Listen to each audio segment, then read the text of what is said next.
John Deayton shared the information. People who are interested in XRP or who already have XRP tokens should make it a point to stay up to date on the latest news about the cryptocurrency. Keep up with the latest XRP news and think about how it might affect the price of the coin. You can find the answers to these questions and other important information that might have a good effect on the price of XRP in today's video. I worked hard on making this movie, so if you want to get the most out of it, you should watch it all the way through. Before we talk about the first thing we'll talk about, let's look at the chart and see how XRP did on May 1st. After joining the channel, all you have to do to enter our daily offer for 50 XRP will happen right now. If you could give me some comments on this video, that would be great. Kane was the one who hashed XRP. XRP is worth $0.49 9/24 hours right now. It is bought and sold for a total of $1.5 billion. XRP's price has gone down by 9% in the last week, but it has gone up by 0.8% in the last 24 hours. There are a total of 100 billion XRP coins in circulation, but only 48 billion are in use right now. Keep in mind that the prices shown here may have changed by the time you watch this movie. The information below is not financial advice, and putting money into the cryptocurrency market is risky. You should do your own study before putting money into the market. Let's go see the show now.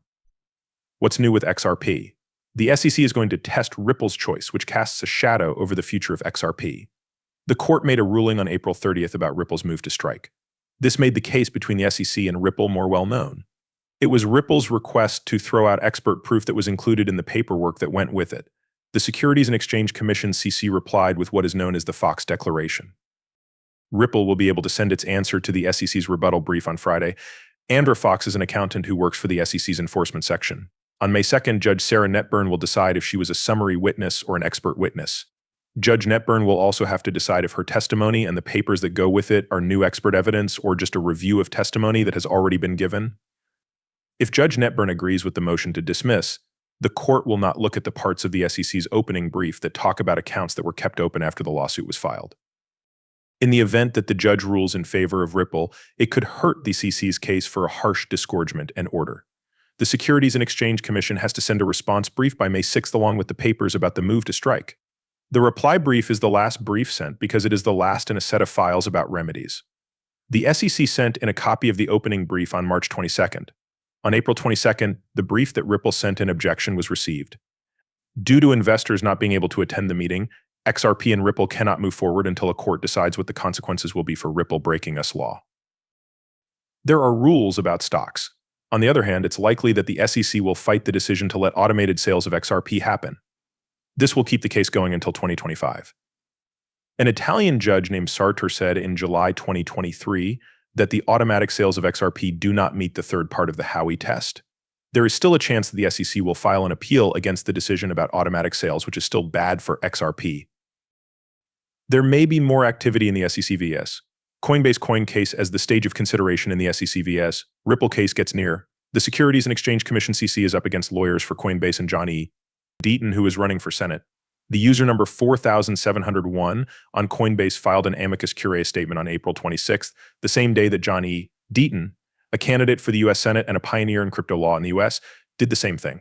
The amicus brief, which is written as a friend of the court, backs up Coinbase's attempt to challenge the decision about its move to dismiss MTT.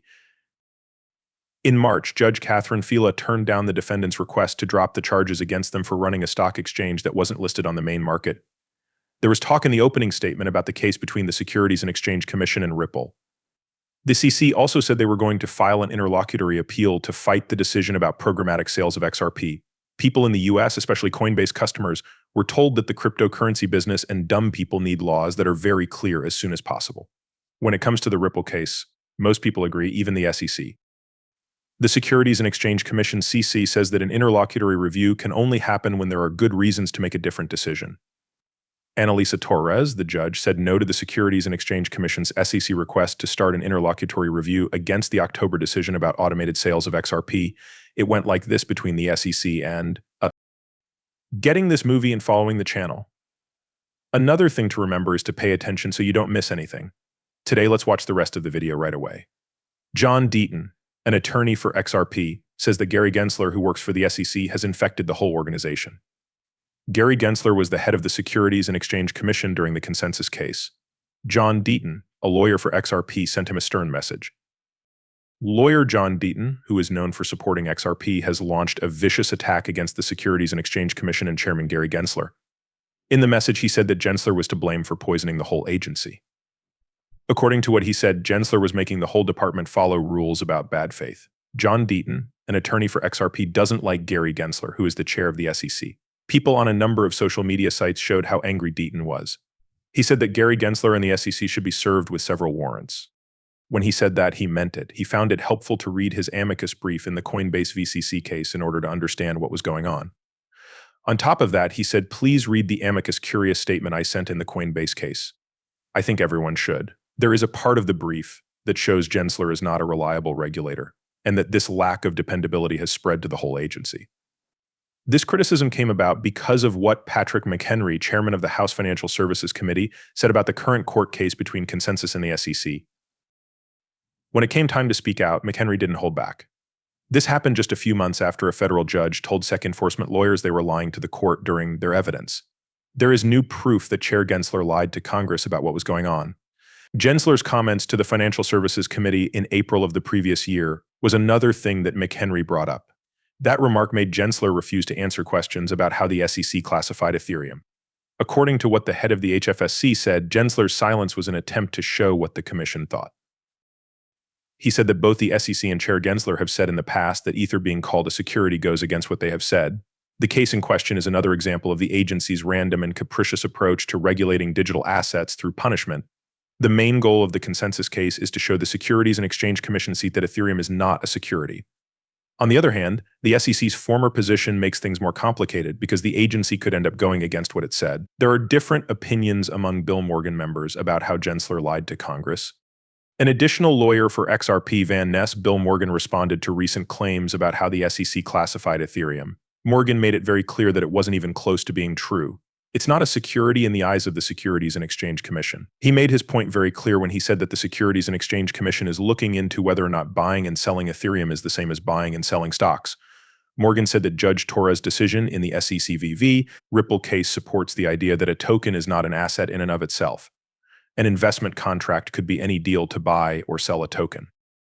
The fact that his view is the exact opposite of what Patrick McHenry and the Republican Party of the financial services industry have said shows how important it is to understand regulatory issues.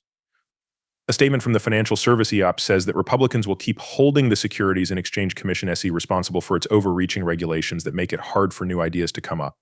We not only put our national security at risk, but we also don't protect our customers. It is very important that you understand that this road was not meant to be used for that specific reason. You are not getting any financial advice from us, and we are not asking you to invest in any particular business. In simple terms, this is how we plan to give you information that will teach you. Keep an eye out for con artists.